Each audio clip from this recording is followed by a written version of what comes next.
चलो एक गेम खेलते हैं, सही या गलत। पेड़ ऑक्सीजन के सबसे बड़े प्रोड्यूसर हैं। प्लास्टिक पॉल्यूशन एक ग्लोबल प्रॉब्लम है। कोरल रीफ्स मर रहे हैं। चलो पता करते हैं।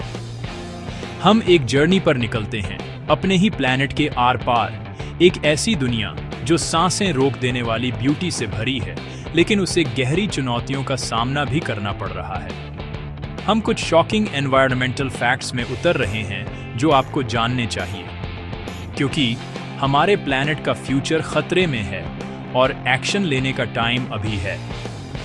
ये जानने के लिए बने रहिए कि हमारे एक्शंस प्लैनेट को कैसे इफेक्ट कर रहे हैं और हम बदलाव लाने के लिए क्या कर सकते हैं। मुझे बताओ कि डिफॉरेस्टेशन ग्रह के लिए हानिकारक क्यों है। पेड़ हमारे ग्रह के मूक रक्षक हजारों सालों से खड़े हैं। जैसा कि हम जानते हैं, जीवन के लिए महत्वपूर्ण हैं। वे आश्रय, भोजन और अनगिनत संसाधन प्रदान करते हैं, जो मानव और पशु जीवन दोनों को बनाए रखते हैं। उनकी जड़ें मिट्टी को एक साथ रखती हैं, कटाव को रोकती हैं और हमारी भूमि के स्वास्थ्य को बनाए रखती हैं। वे हमारी पृथ्वी के फेफड़े हैं। Carbon dioxide, green house gas को अंदर लेते हैं और वही ऑक्सीजन बाहर निकालते हैं जो हम सांस लेते हैं। ये नाजुक संतुलन वायुमंडल को बनाए रखने और हमारे ग्रह पर जीवन का समर्थन करने के लिए महत्वपूर्ण है। लेकिन हमारे जंगल अलार्मिंग रेट से गायब हो रहे हैं।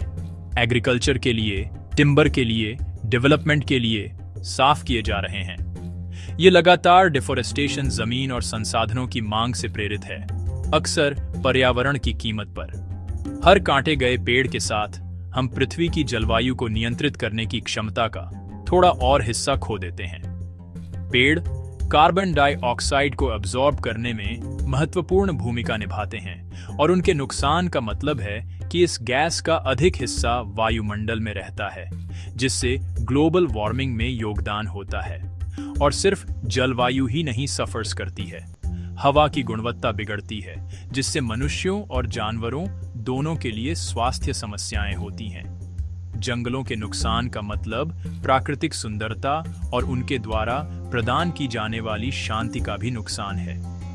जंगल जीवन की एक स्टैगरिंग डाइवर्सिटी का घर है, सबसे छोटे कीड़ों से लेकर सबसे बड़े स्तनधारियों तक।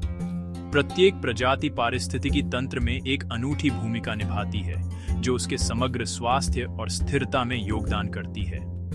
उनका नुकसान पूरे पारिस्थितिकी तंत्र में गूंजता है, लाखों वर्षों से विकसित नाजुक संतुलन को बाधित करता है। जंगलों का गायब होना अनगिनत प्रजातियों और उनके द्वारा समर्थित जीवन के जटिल जाल के अस्तित्व को खतरे में डालता है। मुझे बताओ कि प्लास्टिक प्रदूषण एक वैश्विक समस्या क्यों है।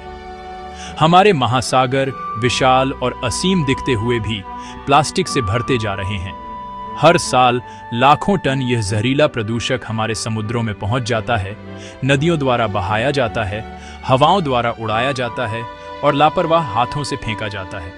प्लास्टिक बस गायब नहीं होता, ये छोटे छोटे टुकड़ों माइक्रोप्लास्टिक्स में टूट जाता है, जिसे समुद्री क्रीचर्स निगल लेते हैं। ये फूड चेन में शामिल हो जाता है और अंत में हमारी अपनी डिनर प्लेट्स तक पहुंच जाता है। हम देखते हैं कि व्हेल मछली पकड़ने वाले जालों में फंस जाती हैं, कछुए प्लास्टिक की थैलियों को जेलीफिश समझ लेते हैं, समुद्री पक्षियों के पेट प्लास्टिक के कचरे से भरे होते हैं। जो क्रीचर्स हमारे ओशनों को जीवन देते हैं, वे इस जानलेवा प्रदूषक से खतरे में हैं। बताइए मुझे कि क्लाइमेट चेंज एक्सट्रीम वेदर क्यों पैदा कर रहा है। हमारा ग्रह गर्म हो रहा है और यह तेजी से गर्म हो रहा है। सबूत हमारे चारों ओर हैं, पिघलते ग्लेशियरों से लेकर बढ़ते समुद्री स्तर तक, ज्यादा बार और तेज हीट वेव से लेकर ज्यादा विनाशकारी तूफानों तक। यह क्लाइमेट चेंज है जो इंसानों की एक्टिविटीज की वजह से हो रहा है, खासकर फॉसिल फ्यूल जलाने से, जिससे ग्रीन हाउस गैसें वातावरण में छोड़ दी जाती हैं, जो गर्मी को रोक लेती हैं, जिससे हमारे ग्रह के क्लाइमेट सिस्टम का नाजुक संतुलन बिगड़ जाता है। इसके बहुत दूरगामी परिणाम हैं, जो न केवल प्राकृतिक दुनिया को प्रभावित करते हैं, बल्कि हमारे अपने समाज और इकोनॉमी को भी। क्या आप जानते हैं कि मधुमक्खियां पर्यावरण के लिए क्यों जरूरी हैं? मधुमक्खियां, वे मेहनती छोटे क्रीचर्स जो फूलों पर मंडराते रहते हैं, पृथ्वी पर जीवन के लिए बहुत जरूरी हैं। वे हमारे फूड सिस्टम के अनसंग हीरो हैं, जो हमारे द्वारा खाए जाने वाले 1/3 फसलों के परागण यानी पॉलिनेशन के लिए जिम्मेदार हैं। मधुमक्खियों के बिना हमारे सुपरमार्केट बहुत खाली हो जाएंगे, लेकिन मधुमक्खियां मुश्किल में हैं। कीटनाशकों का इस्तेमाल, उनके रहने की जगह का नुकसान और क्लाइमेट चेंज, ये सब उन पर भारी पड़ रहे हैं। दुनिया भर में मधुमक्खियों की आबादी कम हो रही है और इस गिरावट का हमारी फूड सिक्योरिटी और हमारे इकोसिस्टम्स के स्वास्थ्य पर गंभीर असर पड़ रहा है। बताओ कोरल रीफ क्यों मर रहे हैं? कोरल रीफ्स, जिन्हें अक्सर समुद्र के रेन फॉरेस्ट कहा जाता है, जीवन से भरे हुए जीवंत इकोसिस्टम हैं। वे अनगिनत समुद्री प्रजातियों के लिए भोजन और आश्रय प्रदान करते हैं, तटरेखाओं को कटाव से बचाते हैं और पर्यटन और मछली पकड़ने के उद्योगों का समर्थन करते हैं। लेकिन कोरल रीफ्स अपने वातावरण में होने वाले बदलावों के प्रति बहुत संवेदनशील होते हैं। बढ़ते समुद्र का तापमान, प्रदूषण और ज्यादा मछली पकड़ना इन नाजुक इकोसिस्टम को खतरे में डाल रहा है। कोरल ब्लीचिंग, जो तनाव के कारण होने वाली एक घटना है, तेजी से आम होती जा रही है। जहां कभी जीवंत कोरल फलते फूलते थे, वहां अब भूतिया सफेद कंकाल रह गए हैं। बताओ रिसाइकलिंग क्यों जरूरी है? एक ऐसी दुनिया में जहां रिसोर्सेज सीमित हैं, वहां रिसाइकलिंग अब कोई ऑप्शन नहीं है। ये बहुत जरूरी है।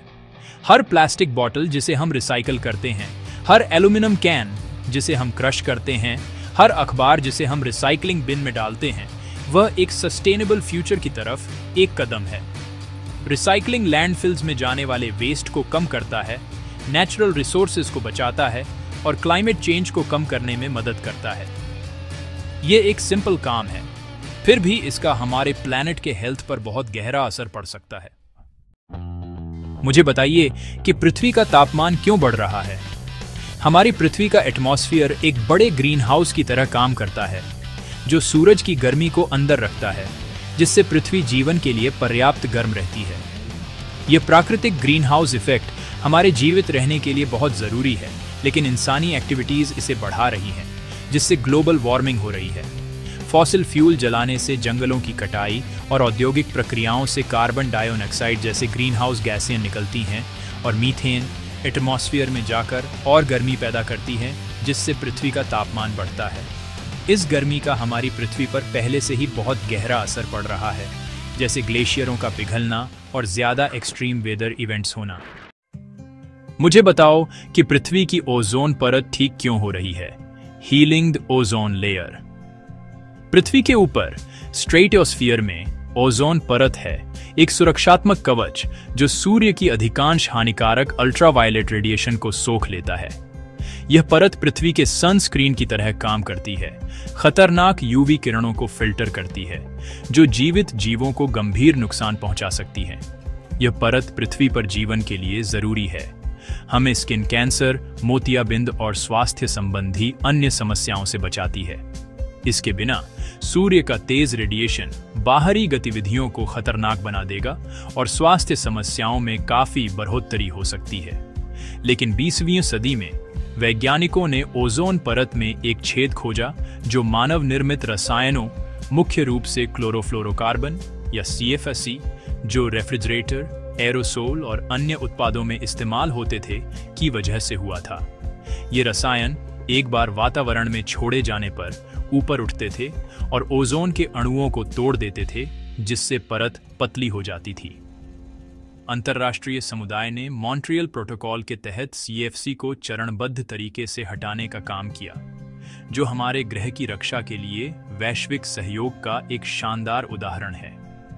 इस ऐतिहासिक समझौते ने दिखाया कि जब राष्ट्र एक साथ आते हैं तो वे सबसे कठिन पर्यावरणीय चुनौतियों से भी निपट सकते हैं।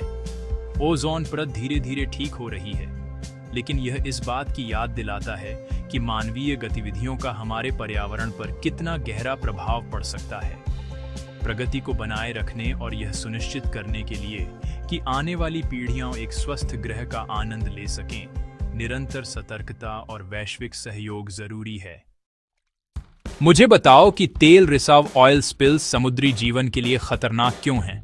तेल रिसाव का विनाशकारी प्रभाव। तेल और पानी मिक्स नहीं होते। हमने सबने ऑयल स्पिल्स की विनाशकारी तस्वीरें देखी हैं। काले धब्बे महासागर की सतह पर फैलते हुए, समुद्री जीवन को ढकते हुए, तटरेखाओं को प्रदूषित करते हुए। तेल रिसाव पर्यावरणीय आपदाएं हैं जो समुद्री पारिस्थितिकी तंत्र को तुरंत और लंबे समय तक नुकसान पहुंचाते हैं। तेल से सने समुद्री पक्षी उड़ने और खुद को इंसुलेट करने की अपनी क्षमता खो देते हैं, जिससे हाइपोथर्मिया हो जाता है। समुद्री स्तनधारी तेल में सांस ले सकते हैं, जिससे उनके फेफड़े और अन्य अंग डैमेज हो जाते हैं। मछली और शंख तेल निगल लेते हैं, जिससे खाद्य श्रृंखला दूषित हो जाती है। ऑयल स्पिल्स के पारिस्थितिक परिणाम दशकों तक रह सकते हैं। बताइए, ओवरफिशिंग से समंदर को क्या खतरा है? हमारे ओशनों को खाली करना। हमारे महासागर, जिन्हें कभी असीमित समझा जाता था, अलार्मिंग रेट से खाली हो रहे हैं। हमारे ग्रह को ढकने वाले विशाल नीले विस्तार इंसानी गतिविधियों से अनप्रेसिडेंटेड खतरों का सामना कर रहे हैं। सी फूड की लगातार बढ़ती मांग से होने वाली ओवरफिशिंग कई मछली पॉपुलेशंस को खत्म होने की कगार पर धकेल रही है। जो प्रजातियां कभी बहुत थीं, वे अब दुर्लभ होती जा रही हैं और समुद्री इकोसिस्टम्स का डेलिकेट बैलेंस बिगड़ रहा है। मॉडर्न फिशिंग टेक्निक्स जैसे बॉटम ट्रॉलिंग बहुत डिस्ट्रक्टिव हैं। ये तरीके समुद्र तल को खुरचते हैं, वाइटल हैबिटेट्स को नष्ट करते हैं और अनवांटेड प्रजातियों को बाय कैच के रूप में पकड़ते हैं। इसका कोलैटरल डैमेज बहुत ज्यादा है, जो सिर्फ टारगेटेड मछली को ही नहीं बल्कि पूरी समुद्री कम्युनिटीज को प्रभावित करता है। टॉप प्रेडेटर्स जैसे शार्क और टूना का खत्म होना पूरे इकोसिस्टम में कैस्केडिंग इफेक्ट्स डाल सकता है। ये प्रेडेटर्स समुद्री जीवन का बैलेंस बनाए रखने में एक जरूरी भूमिका निभाते हैं। इनके बिना फूड वेब्स बाधित हो जाते हैं, जिससे पूरे समुद्री वातावरण के लिए अनफॉरसीन कॉन्सिक्वेंसेस होते हैं। Sustainable fishing practices, marine protected areas और रिस्पॉन्सिबल कंजम्पशन हमारे ओशनों के स्वास्थ्य को आने वाली पीढ़ियों तक सुनिश्चित करने के लिए सभी जरूरी हैं। सोच समझकर चुनाव करके और कंजर्वेशन एफर्ट्स का समर्थन करके हम अपने समुद्रों की इनक्रेडिबल बायोडाइवर्सिटी को बचाने में मदद कर सकते हैं और ये सुनिश्चित कर सकते हैं कि आने वाली पीढ़ियां हमारे ओशनों की बाउंड्री का आनंद ले सकें। हमारा ग्रह, हमारी जिम्मेदारी। देखने के लिए धन्यवाद। अगर आपको ये फैक्ट्स आंखें खोलने वाले लगे तो हमारे ग्रह की सुरक्षा कैसे करें, इस पर और कंटेंट के लिए लाइक, शेयर और सब्सक्राइब जरूर करें।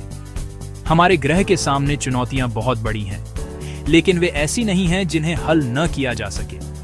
हम में से हर एक को एक बेहतर भविष्य बनाने में अपनी भूमिका निभानी है।